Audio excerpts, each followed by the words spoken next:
On poursuit avec l'oracle des énergies.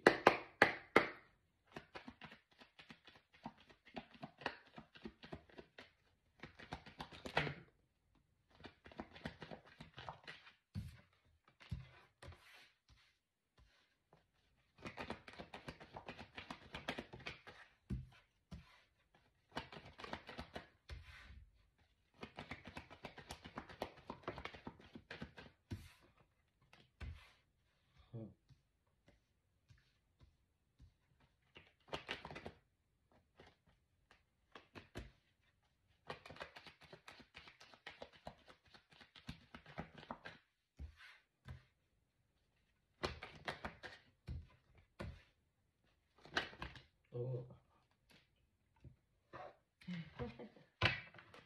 Allez, on prend la dernière, s'il vous plaît.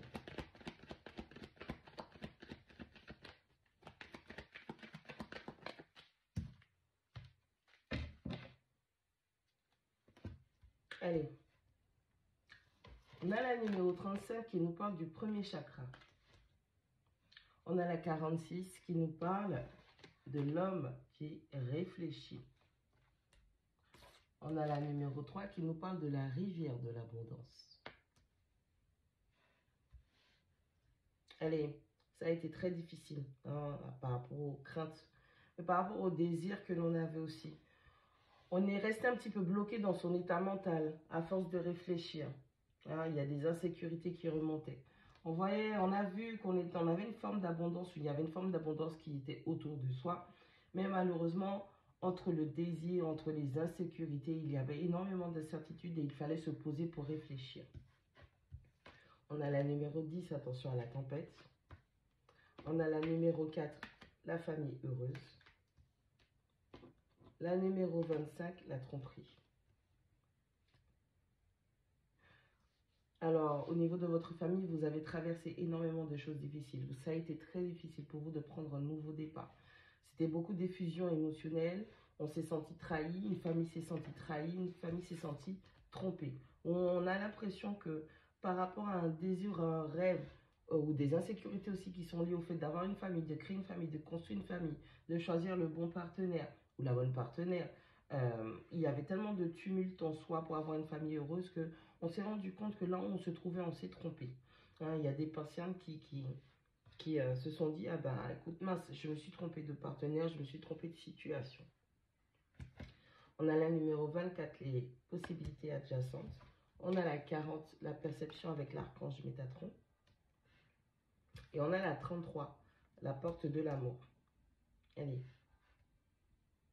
Après s'être rendu compte qu'on s'est trompé, hein, c'est un mélange d'insécurité, de désir. Il y avait peut-être aussi de la jalousie dedans, hein, tout ce qui va être lié au premier chakra.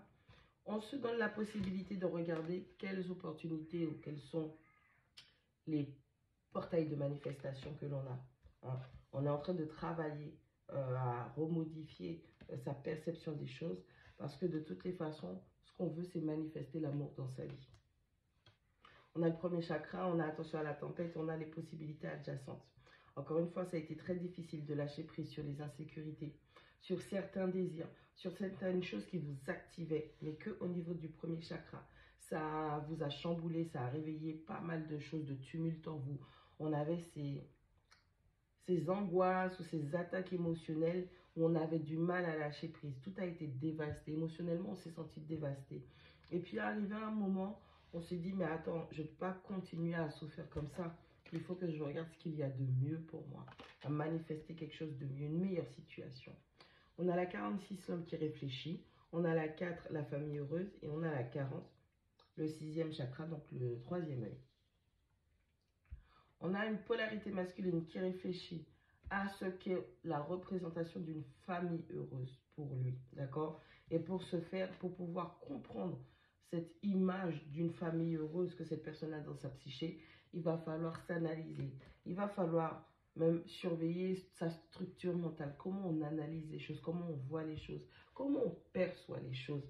Donc il y a cette polarité masculine qui est déjà en train de se dire, mais est-ce que cette famille-là, je vais pouvoir la bâtir? Est-ce que ce partenaire me mérite? Est-ce que je mérite ce partenaire? Qu'est-ce qu'on pourrait faire pour mettre les choses en place ou améliorer la situation. On a vraiment cette polarité masculine qui réfléchit à mettre des actions en place pour concrétiser un bonheur familial et transformer, changer sa perception de la situation. On a la rivière de l'abondance avec la numéro 3. On a la tromperie avec la 25 et la 33, la porte de la romance. J'ai l'impression que vous vous rendez compte que vous êtes trompé d'amoureux ou d'amoureuse. Vous étiez dans une espèce d'euphorie.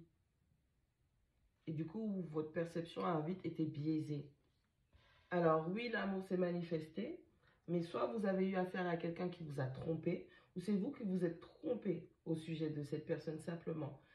Il y avait une forme d'abondance, ou ce que vous preniez pour de l'abondance, et au final, vous vous êtes rendu compte que c'était un leurre. Hein, il y a une tromperie. Il y a erreur sur, il y a erreur sur la marchandise. Il y a une personne qui se rend compte que c'était une illusion d'abondance, mais qu'il n'y avait pas d'abondance. Oui, l'amour était présent, mais encore une fois, sous une forme qui, au final, quand on rassemble les pièces, il y avait un grand manque d'investissement émotionnel, d'où le fait qu'il y ait des chamboulements. Là, on est en train de brûler son ego, on est en train de brûler une mauvaise perception des choses, on est en train de se confronter à soi-même pour avoir une compréhension totale et ultime de ce qu'est nos émotions, ce que l'on ressent. Et là, on va pouvoir être dans le vrai amour, puisqu'on est prêt à recevoir, puisqu'on comprend que il y avait cette situation qui est un petit peu trop teintée d'insécurité, trop teintée de crainte, trop teintée de désir. Alors, je ne dis pas que le désir, c'est pas bon. Je dis simplement qu'il y a des désirs qui vont vous permettre de vous élever, de concrétiser. Il y a des désirs qui vont vous faire chuter. C'est comme si là, vous allez vous marier, par exemple, et puis vous avez le désir de batifoler avec une autre jeune fille ou un autre homme, et vous savez très bien que si vous concrétisez ce désir, vous risquez de tout perdre. Par exemple, pour les personnes qui sont conscientes, c'est un exemple que je prends. Et bien, c'est du même ordre. Il y a des désirs qui sont bons. Il y a des désirs qui vont vous permettre de monter, de vous élever. Mais il y en a d'autres qui vont vous faire chuter. Et ce chamboulement, ces oppositions que ça crée en vous, ces batailles émotionnelles, on est pour, on est contre, on ne sait pas, on sait. Ok? Ça va prendre un nouveau départ et accepter les choses. C'est comme ça, c'est la vie, d'accord? Qu'est-ce que tu as de mieux à te proposer? Qu'est-ce que tu as de mieux à t'offrir avec la numéro 24, les possibilités adjacentes? On n'est pas en train de vous dire que vous n'allez pas réussir à accomplir et à avoir une famille heureuse. Mais on vous dit que les intentions, les motivations que vous avez derrière ce type de projet, c'est pourquoi? C'est pour tromper, c'est pour vous venger, c'est pour donner une fausse image de vous, c'est pour vous convaincre vous-même que quelles sont vos motivations pour atteindre cet objectif. Quels sont, avec la rivière de l'abondance, quels sont les outils que vous utilisez pour pouvoir manifester tout ça? Posez-vous les bonnes questions.